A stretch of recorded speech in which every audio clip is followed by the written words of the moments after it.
আজকে এখানে প্রশাসন যারা আছেন, এখানে আইনি প্রশাসনরা আছেন, থানার লোকেরা আছেন, এখানে ইউনি সাহেবরা আছেন। দেখেন, এই ফ্যাসিস্টের বিরুদ্ধে আন্দোলন করেছি, সংগ্রাম করেছি, রাস্তায় জীবনের মায়া ত্যাগ করে নেমেছি। দ্বিতীয় কোনো ডাকাতকে সৃষ্টি করার জন্য নয়,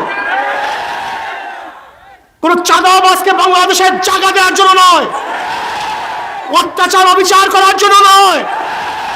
আমি স্পষ্ট বলবো প্রশাসনকে, আমি শুনতে পেয়েছি এই হিজলার মধ্যে অনেক চাঁদাবাজরা চরের থেকে গরু চুরি করেছে, অনেক চাঁদাবাজি করেছে। আমি এখানে বক্তব্য দিয়ে গেলাম, যদি চাঁদাবাজকে আপনারা অ্যারেস্ট না করেন, তাহলে আমি কিন্তু ঢাকা হিজলার যারা প্রশাসন আছে তাদের বিরুদ্ধে কমপ্লেন করতে আমি বাধ্য হব কিন্তু ইনশাআল্লাহ।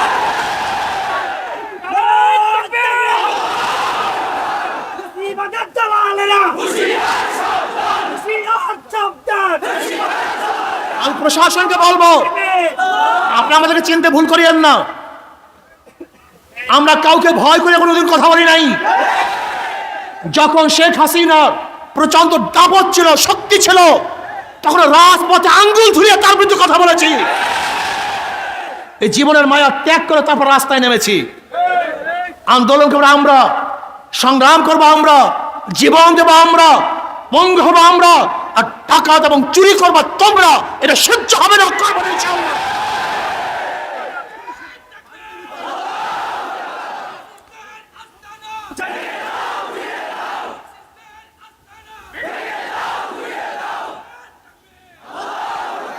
আমি স্পষ্ট বলবো, যদি আপনারা এই বিচার না করেন, আমাদের কাছে জানা আছে, সাংবাদিকরাও জানে, সাংবাদিকরা চরিত্রহীন হবেন না, কোন দলের সাপোর্ট করবেন না, কোন ব্যক্তির সাপোর্ট করবেন না। এই দেশকে সাপোর্ট করেন, এই মাটিকে সাপোর্ট করেন, জনগণকে সাপোর্ট করেন। আমরা সব চরিত্রহীন হয়ে গেছি। আমরা কালোকে কালো বলি না, আমরা সাদাকে সাদা বলতে পারি না, আমরা রাত্রকে রাত্র বলতে পারি না, আমরা দিনকে দিন বলতে পারি না, আমরা খারাপকে খারাপ বলতে পারি না, আমরা ভালোকে ভালো বলতে পারি না। তুমি মানুষ না, তুমি একটা জানোয়ার। খারাপ তো খারাপই। আমি রাত্রকে রাত্র বলি, দিনকে দিন বলি, সাদাকে সাদা বলি, কালোকে কালো বলি। প্রিয় ভাইয়েরা আমার, 5 তারিখ ছাত্র জনতা ঐক্য হয়ে এদেশের মানুষ বৈষম্য বিরোধী আন্দোলন করেছিল এই জাতিকে রক্ষা করার জন্য, এই জাতিকে মুক্তি দেওয়ার জন্য, সাম্য, মানবিক মর্যাদা, সামাজিক ন্যায় বিচার প্রতিষ্ঠিত করার জন্য এই জনগণ রক্ত দিয়েছে, জীবন দিয়েছে। জনগণ গায়েবী মামলার থেকে বাঁচার জন্য রক্ত দিয়েছিল, জনগণ আয়না ঘর থেকে বাঁচার জন্য রক্ত দিয়েছিল, জনগণ আর ক্ষুধার্ত থাকতে চায় না, জনগণ মিথ্যা মামলার আসামি হতে চায় না, জনগণ আর রক্ত ঝরাতে চায় না, আমাদের মা বোনেরা ধর্ষিত হতে চান না, আমাদের মা বোনেরা চান না তাদের চেহারার মধ্যে এসিড নিক্ষেপ করে দগ্ধ করা হোক, আমাদের মা বোনেরা চান না ধর্ষণ করার পরে তাদের হত্যা করা হোক, আমার মা বোনেরা চান না তাদের ইজ্জত হানি করা হোক, আমার যুবকরা চান না বেকার থাকতে, আমার গরিবরা চান না ক্ষুধার্ত অবস্থায় থাকতে, বস্ত্রহীনরা চান না বস্ত্রহীন অবস্থায় থাকতে, গৃহহীনরা চান না খোলা আকাশের নিচে ঘুমাতে। আজকে যারা চিকিৎসার অভাবে ধুকে ধুকে মরছে, তারা চিকিৎসার অভাবে ধুকে ধুকে মরতে চান না। আজকে যারা হাজারো গরিব সন্তান মেধাবী কিন্তু অর্থের অভাবে পড়াশোনা করতে পারে না, তারা চায় না মূর্খ থাকতে। আমরা দেশ করতে চাই যে দেশের মধ্যে থাকবে সাম্য, মানবিক মর্যাদা, সামাজিক ন্যায় বিচার, যেখানে থাকবে ছেলেদের অধিকার, কামারদের অধিকার, ঋষির অধিকার, চামারের অধিকার, মেতনের অধিকার, শ্রমিকদের অধিকার, যেখানে থাকবে পুরুষের অধিকার, মহিলাদের অধিকার, যেখানে থাকবে সমস্ত মানুষের অধিকার, মুসলমান, হিন্দু, খ্রিস্টান, বৌদ্ধ, যে বাংলাদেশের নাগরিক প্রত্যেকের অধিকারকে প্রতিষ্ঠিত করতে চাই। সেই দেশ আমরা চাই, এই দেশের কল্যাণ চাই, এই দেশকে মুক্ত করতে চাই। কিন্তু বুঝতে আমি সমস্ত জনগণকে বলবো, আজকে বাংলাদেশ স্বাধীন হয়েছে 53 বছর, অথচ সিঙ্গাপুর, মালয়েশিয়া সহ এই দেশগুলি একই সাথে স্বাধীন হয়েছিল।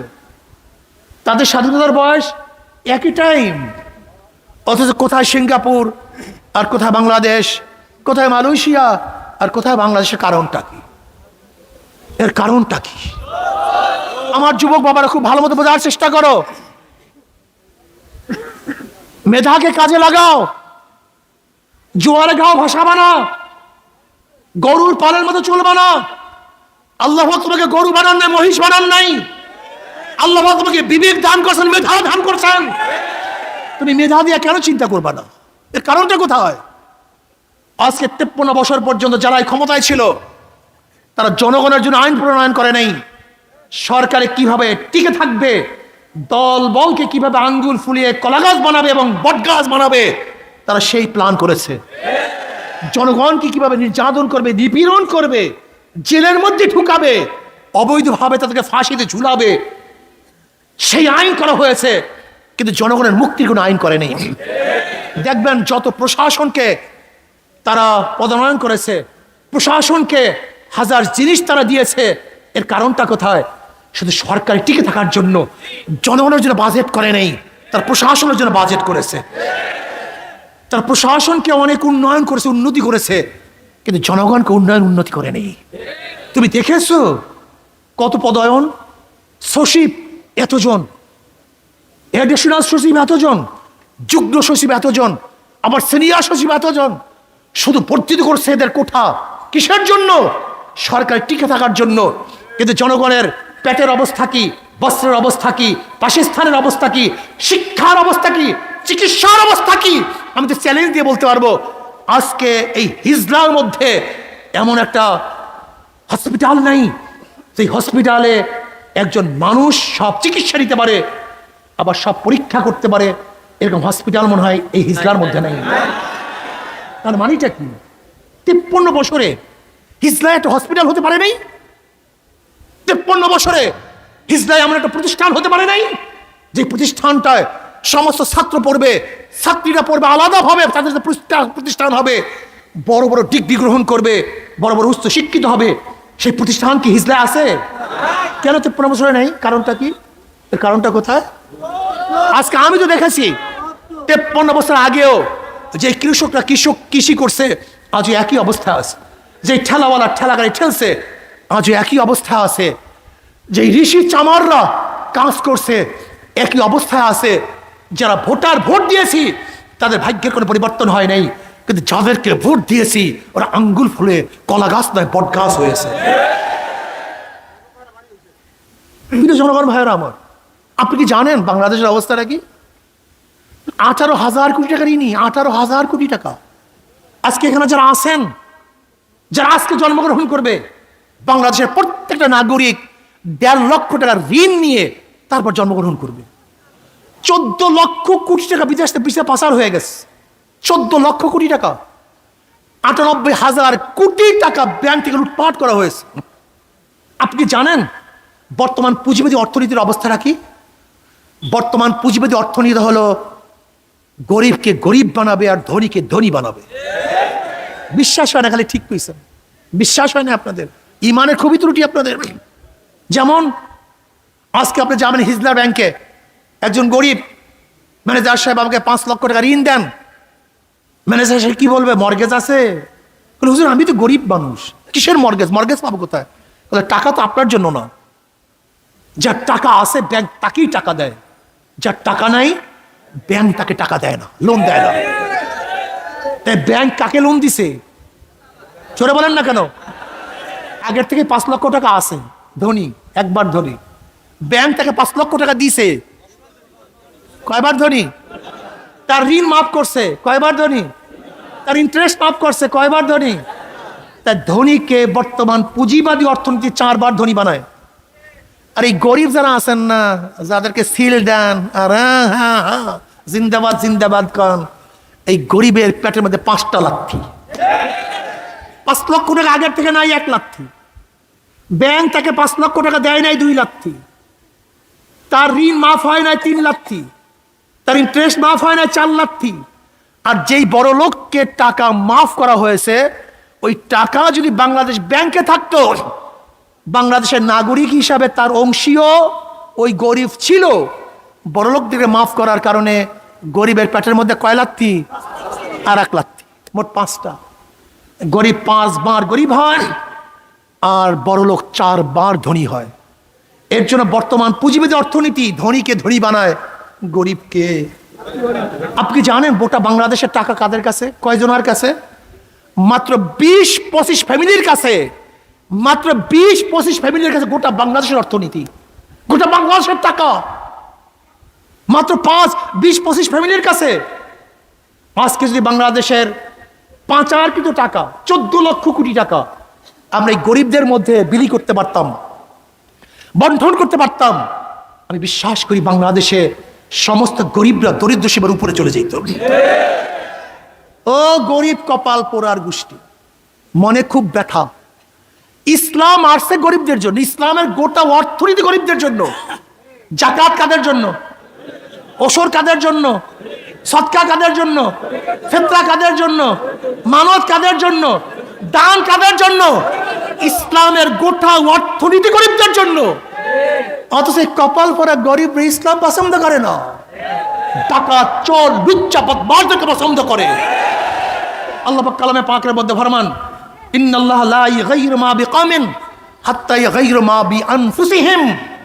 মানুষ যতক্ষণ পর্যন্ত নিজের ভাগ্যের পরিবর্তন নিজে না করে ততক্ষণ পর্যন্ত আল্লাহ পাক এই জাতির ভাগ্যের পরিবর্তন করেন না।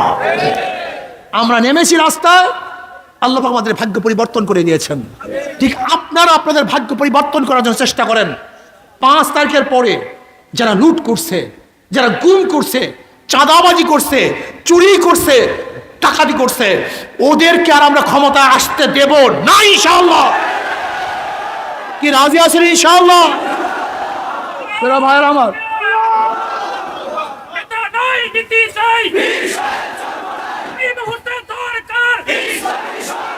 জনগণ ভাইয়ের আমার, জনগণ ভাইয়ের আমার, খুব ভালোভাবে শোনেন, শোনার চেষ্টা করুন, শোনার চেষ্টা করুন।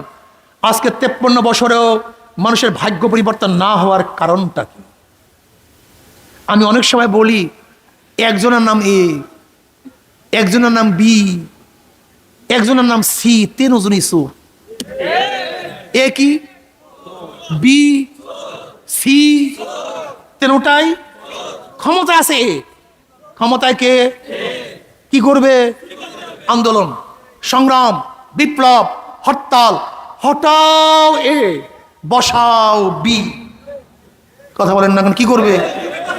কি করবে? আবার আন্দোলন, আবার সংগ্রাম, বিপ্লব, হরতাল, রক্ত ঝরাও। হটাও বি, বসাও সি। কি করবে? ঘটনাটা কি? ঘটনাটা কি? খুব ভালো মতো বোঝেন, বোঝার চেষ্টা করুন। ওসি যায়, ঘুষ যায় না। কথা বলে না কেন? ডিসি পরিবর্তন হয়, ঘুষের পরিবর্তন হয় না। ডিসি যায়, দুর্নীতি যায় না। কারণটা একদিন চিন্তা করছেন?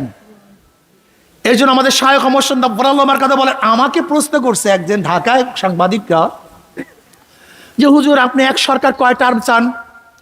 এক সরকার কয় টার্ম চান? অনেকে তো প্রস্তাব দেয় 2 টার্মের বেশি প্রাইম মিনিস্টার একজন হতে পারবে না। আপনি কয় টার্ম চান? 1 টার্ম না 2 টার্ম? আমি বললাম, ভাই যদি চোর 1 বছরও ক্ষমতায় থাকে 1 বছর চুরি করবে, আর যদি সৎ মানুষ 100 বছরও থাকে 100 বছর চুরি করবে না। চোর যদি 1 টার্ম থাকে, 2 টার্ম থাকে, ওরা চুরি করবে, ডাকাতি করবে। আর যদি সৎ মানুষ 100 বছর থাকে, কথা বলে না কেন? প্রমাণ কি? আমাদের চোরা বরিশালের মেয়র খোকন, আমাদের চোরা খোকন, ওই যে চুরি করিয়া ডাকাতি করিয়া মেয়র হইছে, নাম শোনেন না? চোরা খোকনের ক্ষমতায় ছিল কয়দিন মেয়রের? 8 মাস মাত্র। কয় মাস? পত্রিকায় দেখছেন চুরি করছে কত? 100 কোটি টাকা মাত্র 8 মাসে। তাও ভালো চোর এখনো হইতে পারে নাই, রাস্তাঘাট চেনে নাই, দুঘাটদার চেনে নাই এখন পর্যন্ত। কথা বল, নতুন তো, নতুন চোর তো পুরাপুরি ঠিক পায় না কোন দরজা দিয়ে কোন জায়গায় চুরি আছে, কোন জায়গায় হাতটা দিলে বেশি পাবো। চোর নতুন, কিন্তু 8 মাসে কত টাকা? যদি 5 বছর থাকতো কয় হাজার কোটি টাকা চুরি করতো। তাহলে 1 টার্ম হোক, 2 টার্ম হোক, 1 দিন হোক, 5 দিন হোক, চোর থাকলে চুরি করবে। আর ন্যায়পরায়ণ সৎ মানুষ 100 বছর থাকলেও সে কোনোদিন চুরি করবে না। আসুন, এবার আসুন, বুঝুন, বোঝার চেষ্টা করুন। মাদার গাছ লাগিয়ে আমের আশা করা যায় না, তেঁতুল গাছ লাগিয়ে মিষ্টি ফলের আশা করা যায় না। ডাকাত, চোর, বদমাশ, ধর্ষকদের মাধ্যমে কোনোদিন ধর্ষণ বন্ধ করা যায় না। ডাকাতের মাধ্যমে ডাকাতি বন্ধ করা যায় না, চোরের মাধ্যমে চুরি বন্ধ করা যায় না, সন্ত্রাসের মাধ্যমে সন্ত্রাসী বন্ধ করা যায় না। আসুন, শুধু নেতা নয়, শুধু নেতা নয়, নীতির পরিবর্তন করি, নীতির পরিবর্তন চাই। শুধু নেতা নয়, নীতির পরিবর্তন চাই। পীর সাহেব চর্ম নাই। আগামী নির্বাচনে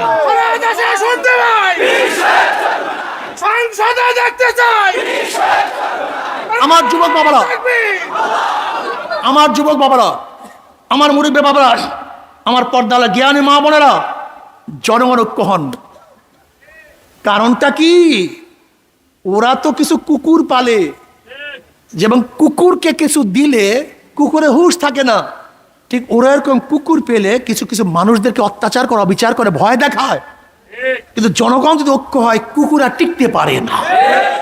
আপনারা ঐক্য হন, জনগণ ঐক্য হন, ভোটার ঐক্য হন, জনগণ ঐক্য হন, ভোটার ঐক্য হন, জনগণ ঐক্য হন।